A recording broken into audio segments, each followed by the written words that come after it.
नमस्कार साथियों, मुख्यमंत्री लाडली बहना योजना 2023 के तहत अभी वर्तमान में जो सबसे बड़ी समस्या आ रही है वह यह है कि किसी की समग्र आईडी में किसी दूसरे का समग्र ई-केवाईसी हो चुका है। सीधा सा तात्पर्य है कि समग्र आईडी किसी और की है और उस पर जो आधार चढ़ गया है वह किसी और का है। अब ऐसी स्थिति में हम क्या करेंगे? इससे पूर्व मैंने अपनी चैनल पर दो वीडियो बनाए हैं, जिसमें से एक 29 मार्च 2023 को मैंने बनाया था कि समग्र ई-केवाईसी में आधार किसी दूसरे की समग्र आईडी में जुड़ गया है तो क्या करेंगे। साथ ही मैंने एक 10 अप्रैल को भी वीडियो अपलोड किया था जिसमें लिखा था कि किसी दूसरे की समग्र आईडी में यदि आधार चढ़ गया है तो हम क्या करेंगे।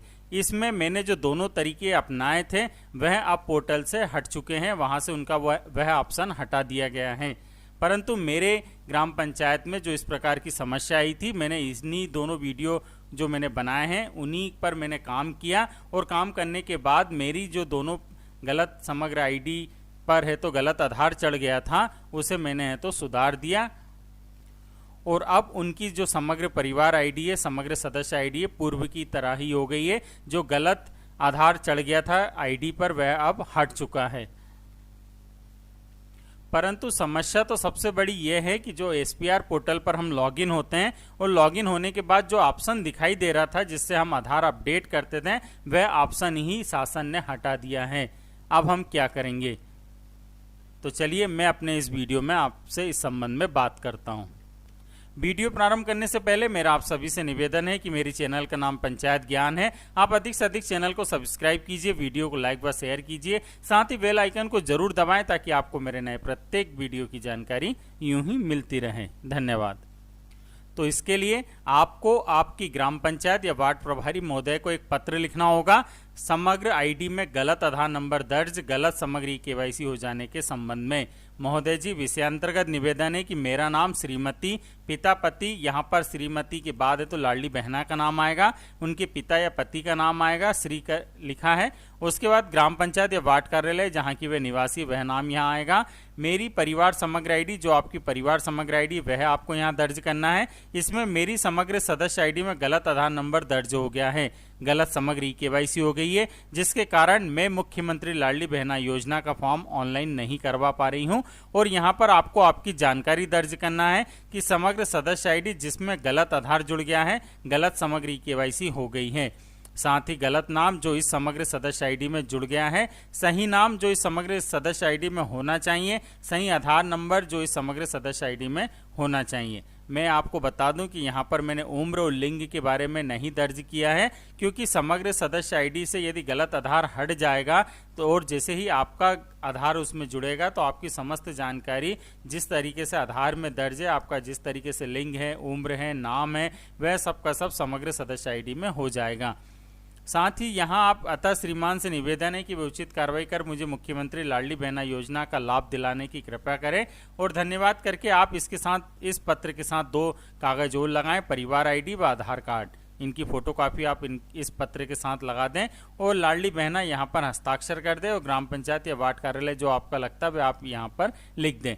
इस पत्र की जो मैंने पीडीएफ है वह इस वीडियो के डिस्क्रिप्शन बॉक्स में आपको दे दूंगा, वहां से जाकर आप प्रिंट करा सकते हैं और इसे भरकर आप अपनी ग्राम पंचायत कार्यालय या वार्ड कार्यालय में जमा करा दें। फिर इसके बाद ग्राम पंचायत कार्यालय या वार्ड कार्यालय के अधिकारी कर्मचारी अपने वरिष्ठ अधिकारी को पत्र लिखेंगे। सभी जानकारी इसी प्रकार की ही रहेगी। बस यहाँ पर उन्हें नीचे जो संलग्न दस्तावेज है उसमें आपको यहाँ पर परिवार आईडी, आधार कार्ड, एसपीआर पोर्टल से प्राप्त जानकारी और लाडली बहना का आवेदन पत्र आपको यहाँ पर संलग्न करना है। आप इस पत्र में आपके हिसाब से यदि कुछ परिवर्तन करना चाहते हैं तो आप कर सकते हैं। यहाँ पर आप ध्यान से देखेंगे तो आपको लगेगा कि यहाँ तीसरे नंबर पे जो मैंने लिखा है कि एसपीआर पोर्टल से प्राप्त जानकारी, ये क्या चीज़ है? क्योंकि परिवार आईडी तो हम दे रहे हैं, आधार कार्ड भी दे रहे हैं, लाडली बहना का आवेदन पत्र भी दे रहे हैं, लेकिन यह एसपीआर पोर्टल से प्राप्त जानकारी है क्या? तो चलिए मैं आपको बताता हूं कि एसपीआर पोर्टल से प्राप्त जानकारी क्या है। इसके लिए आपको आपके एसपीआर लॉगिन पर है तो लॉगिन आईडी यूज कर आपको लॉगिन होना है और उसके बाद यहाँ जो बिंदु हैं इन पर आपको क्लिक करना है। क्लिक करने के बाद आप यहां देखते हैं कि कर्मचारी प्रबंधन प्रणाली, सेटिंग, सिक्योरिटी सेंटर, परिवार पंजीयन प्रबंधन और अन्य ऑप्शन आते हैं। इसमें से मैं सदस्य पंजीयन एवं प्रबंधन पर क्लिक करता हूं। जैसे मैंने इस पर क्लिक किया, आप देख रहे हैं यहाँ पर होम, सर्च है, मेंबर प्रोफाइल है। यहीं से मैंने जो पूर्व के 2 वीडियो बनाए थे, यहीं से मैंने आधार अपडेट किया था, उनकी व्यक्तिगत जानकारी सब परिवर्तित करी थी। परंतु अब यह ऑप्शन यहाँ से शासन के द्वारा हटा दिया गया है। इसके बाद मर्ज मेंबर लिखा है, रिमूव मेंबर लिखा है और यहाँ पर जो लिखा है व्यू चेंज रिक्वेस्ट, जी हाँ, view change request for a member, आपको इस पर क्लिक करना है। क्लिक करने के बाद आप यहां पर देख रहे हैं लिखा आ रहा है view all change in name, gender, DOB, mobile and Aadhaar for a member. जी हां, यहां पर नाम, gender, date of birth, mobile और आधार में जो भी परिवर्तन हुए हैं सदस्य समग्र आईडी में, वह यहां पर दिखेंगे। तो यहां पर पोर्टल परिवार सदस्य आईडी डालना है और उसके बाद कैप्चा कोड दर्ज कर कर सर्च करना है। तो चलिए मैं एक पोर्टल परिवार सदस्य आईडी दर्ज करता हूं और यहां पर कैप्चा कोड दर्ज कर कर सर्च करता हूं। यहां पर जो मैंने सदस्य आईडी डाली है वह वो आईडी है जिस पर गलत आधार चढ़ चुका है। साथ ही यहां पर है तो मैंने कैप्चा कोड दर्ज कर दिया। अब मैं सर्च पर क्लिक करता हूं। तो मैंने जैसे ही सर्च किया, आप यहां पर देख रहे हैं नाम आ रहा है, उनका नाम हिंदी में आ रहा है, जेंडर मेल आ रहा है और डेट ऑफ बर्थ 16/4/1983 यहां पर लिखी आ रही है। ये एक लाडली बहना के पति की समग्र सदस्य आईडी थी, जिस पर उनकी पत्नी की समग्र ई-केवाईसी हो गई थी, जिसके कारण उनकी पति की जो समग्र सदस्य आईडी थी उस पर समस्त जानकारी उनकी पत्नी की दिखाई दे रही थी। वह मैंने अपने वीडियो में जो आपको 2 पूर्व में बनाए हैं उनके माध्यम से मैंने उसी तरीके की प्रोसेस की थी और उसके बाद जनपद से जब वेरीफाई हुई तो सारा परिवर्तन हो चुका है। मुझे कमेंट्स बॉक्स में कई लोग लिख कर देते हैं कि आपके द्वारा बनाए गए वीडियो के अनुसार हमने कार्य किया परंतु हमारा परिवर्तन नहीं हुआ।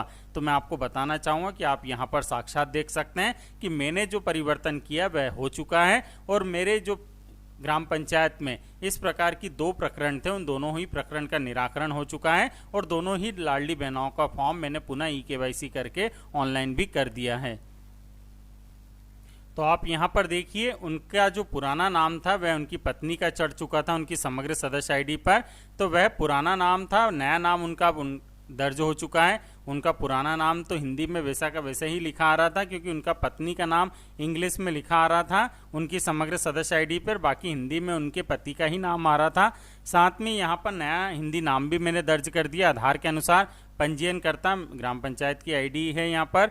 पंजीयन दिनांक जिस दिनांक को मैंने किया था वह यहाँ दिखाई दे रही है। सत्यापनकर्ता में आप देख रहे हैं जनपद पंचायत है और सत्यापन दिनांक जिस दिनांक को जनपद पंचायत ने सत्यापन किया वह यहाँ दिखाई दे रहा है और वर्तमान स्थिति में दिख रहा है कि request for change has been executed, मतलब यह कार्य पूर्ण हो चुका है। साथ ही यहाँ पर मैंने लिंग में भी परिवर्तन किया था, यहाँ पर नाम में परिवर्तन किया था, लिंग में भी परिवर्तन किया था। तो पुराना लिंग यहाँ महिला दिख रहा था, परिवर्तित लिंग अब पुरुष हो चुका है। बाकी समस्त जानकारी आप देख सकते हैं। इसी प्रकार से पुरानी जन्म दिनांक जो थी वह मैंने नई जन्म दिनांक उनके पति की वापस दर्ज कर दी क्योंकि उनकी पत्नी की दिख रही थी पहले। यहाँ पर फिर सारी जानकारी उसी प्रकार से है। साथ ही मैंने उनके आधार में भी परिवर्तन हेतु आवेदन किया था। जो उनका पुराना आधार नंबर था जो उनकी पत्नी का उनके पति की समग्र आईडी पर दर्ज हो गया था, वह नए आधार नंबर में उनके पति का वापस आधार नंबर जुड़ चुका है। साथ ही बाकी की समस्त जानकारी उसी प्रकार से है। तो ग्राम पंचायत या वार्ड कार्यालय के अधिकारी कर्मचारी व्यू चेंज रिक्वेस्ट पर जाकर यहाँ पर समग्र सदस्य आईडी डालकर सर्च कर कर देख सकते हैं। यहाँ पर जो गलती हुई है वह यहाँ पर दिखाई देगी। उस गलती का आप है तो यहाँ पर जो दिखाई दे रही है इसका आप प्रिंट निकाल लें। वो प्रिंट निकाल कर उस पत्र में आप लगा दें कि किस तरीके से किसकी समग्र सदस्य आईडी पर क्या नाम दर्ज हो गया है, किसका आधार कार्ड जुड़ चुका है, वह समस्त जानकारी यहाँ दिखाई देगी। अब इससे आप प्रिंट निकालकर उस पत्र के साथ लगाकर आपके जनपद पंचायत कार्यालय या वार्ड कार्यालय के प्रभारी अधिकारी हैं तो वह अपने नगर पंचायत, नगर परिषद या नगर पालिका या नगर निगम में जमा कर दें। उसके बाद संबंधित जनपद पंचायत के अधिकारी व वार्ड कार्यालय के अधिकारी या प्रभारी जो अपने नगर पंचायत, नगर परिषद, नगर निगम या नगर पालिका को पत्र लिखेंगे, वहां के अधिकारी कर्मचारी इस ईमेल आईडी पर यह पत्र मेल करेंगे। उनके द्वारा एक पत्र बनाया जाएगा और वह पत्र इस मेल आईडी पर भेजा जाएगा। शासन स्तर पर, ताकि वहां से है तो आपका समग्र ई-केवाईसी जो गलत हो चुका है उसे वह वहां से हटा दें।